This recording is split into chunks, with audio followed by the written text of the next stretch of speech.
안녕하세요. 김민정 목사입니다. 어, 직장 생활에 대하여서 일주일에 한 번씩 업로드를 할 텐데요. 가장 관심사인 퇴사의 문제에 대하여서 몇 가지 말씀을 드리려고 합니다. 한 자매가 저에게 상담을 온 적이 있었어요. 그 자매는 패션 계통의 회사에서 일을 하는 자매였는데, 저도 이제 디자인 공부를 해서 알지만 이 패션 쪽이 굉장히 업무가 많습니다. 거기에다 해외와 함께 하는 일들이 많기 때문에 야근이 잦을 수밖에 없죠.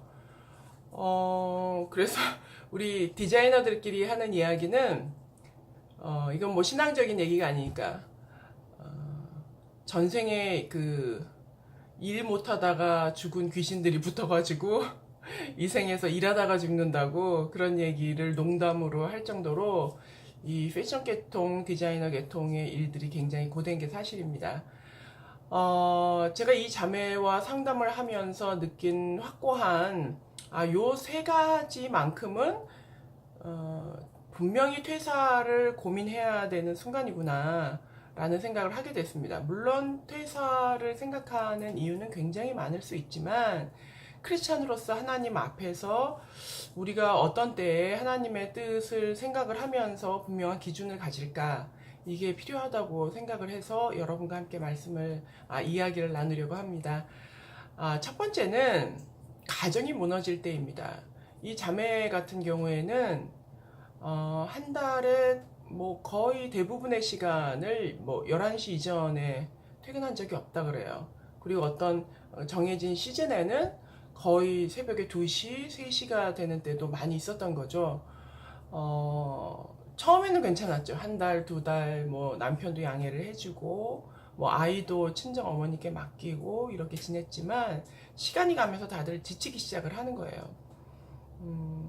이 자매가 저한테 상담을 왔을 때는 거의 내가 왜 살아야 되는지를 모를 만큼 힘든 때에 왔었습니다.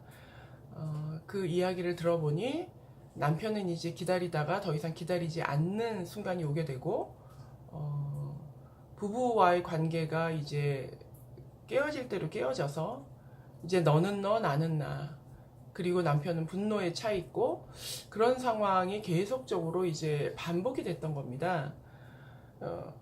아들 하나가 있었는데 그 아이는 아직 어렸죠. 학교 가기 전이었으니까 친정어머님이 봐주셨는데 엄마를 봐도 이제 반기지 않는 상황까지 갔다는 거죠. 저는 이야기를 쭉 들으면서 그 자매에게 물었어요. 직장이 사명일 수 있지만 그보다 더 우선되는 사명은 가정입니다. 직장은 다시 얻을 수 있지만 가정은 다시 얻기 너무나 어려운 일이고 한번 깨어지면 회복하기가 어렵습니다. 그만큼 많은 노력과 또 고통이 따르는 일이라는 거죠. 우리에게 인생에서 여러 가지 사명이 있지만 우선되는 사명은 분명히 있는 것 같아요. 그런 면에서 첫 번째, 가정이 깨어지게 생겼을 때 혹은 문제가 너무 커져갈 때에는 다른 회사로 조금 일찍 퇴근할 수 있는 회사로 이직을 하던가 뭐 아니면 직장 생활을 조금 정리를 하던가 해야 하는 고민의 순간, 하나님께서 원하시는 고민의 순간이라는 걸 기억했으면 좋겠습니다. 두 번째는 건강이 깨어질 때입니다. 그 자매의 안색은 정말 무슨 굉장히 오랜 기간 병상에 누워있는 사람처럼 특별한 병명이 정해지지 않았다 하더라도 그냥 딱 봐도 너무나 문제가 있는 그런 외관을 하고 있었습니다. 내 삶의 건강은 젊으니까 다시 금방 회복되겠지라고 생각을 하지만 사실은 그렇지 않습니다. 그 자매의 경우에는 거의 뭐 1년 반 동안 잠을 제대로 잔 적이 없고 너무 깊은 스트레스에 빠졌고 또 본인의 삶의 의욕조차 잃어버릴 만큼의 단계에 됐다면 내 건강이 무너질 때에는 내가 진지하게 퇴사를 고려해 볼 필요가 있다는 겁니다. 이 퇴사는 내 인생에서 직장을 완전히 그만두라는 이야기가 아니라 조금 더 내가 유지할 수 있는 그런 곳으로 이직하는 것을 이야기합니다. 저도 회사를 다니면서 우울증에 걸린 우리 직원을 3명, 4명 정도 만났던 것 같아요. 뭐 어느 회사나 저는 마찬가지일 거라고 생각합니다. 제가 다녔던 회사가 문제가 있어서가 아니라 사람마다 체질도 다르고 기질도 다르기 때문에 스트레스를 많이 받았을 때 힘겨워하는 사람들은 분명히 있거든요. 근데 우울증은 잘 낫지 않는다는 거예요. 제가 1년 넘게 상담을 하면서 느끼는 건 어쩌면 이 사람이 굉장히 오랜 기간 인생에서 우울증과 함께 고통당할 수도 있겠구나라는 생각을 하게 됐습니다. 그러면서 의문을 갖게 됐죠. 과연 직장이란 무엇인가? 그리고 나의 삶을 어떻게 영위하기를 하나님께서 원하실까? 또 경제력이라고 하는 돈과의 밸런스, 내 건강과 가정의 밸런스를 어떻게 유지해야 될 것인가에 대해서 깊이 생각하게 됐던 계기가 되었던 것 같습니다. 그래서 두 번째는 건강에 심각한 문제가 생길 때는 반드시 퇴사를 고려해야 한다는 겁니다. 마지막 세 번째는 하나님의 분명한 뜻을 보여주실 때죠.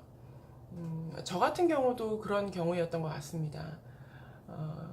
뭐 이론적으로 어떻게 설명할 수가 없어요. 논리적으로 사람들에게 너 왜 퇴사하려고 하니? 라고 할 때 그들을 납득시킬 만한 어떤 논리적 근거는 없는데 나는 아는 거죠. 분명히 이것이 하나님이 정하신 때가 되었다라고 하는 사실을 여러 가지 사인을 통해서 주셨고 본인이 그거를 확신할 때 단지 내가 퇴사하고 싶어 라고 하는 것의 합리화가 아니라 이런 느낌인 것 같아 이게 아니라 아니야 하나님의 때가 되었어 라는 확신이 들 때에는 그때는 순종의 의미로 무언가 내가 이 시즌을 마감하고 다른 시즌을 열어야 되겠구나 라고 하는 시간이라고 생각합니다. 여러분 퇴사를 많이 생각하시죠? 다음 시간에도 이야기를 나누겠지만 퇴사에도 준비가 필요합니다. 준비되지 않았다면 그거는 다만 놀고 싶은 나의 욕구일 수 있고 또 물론 놀고자 하는 욕구가 정말 잘못된 것은 아니지만 자칫 잘못하면 더 불행해질 수도 있다는 것을 기억하면서 크리스찬으로서 우리가 고려해야 할 세 가지의 퇴사의 조건 기억해 보시기 바랍니다. 가정이 무너질 때, 내 건강이 무너질 때, 분명한 하나님의 뜻이 있을 때 이때에는 여러분 진지하게 기도해 보시고 여러분의 진로를 다시 한번 고려해 보시기 바랍니다. 일주일 동안 승리하십시오. 이 일주일도 하나님께 여러분을 위해서 기도합니다. 감사합니다.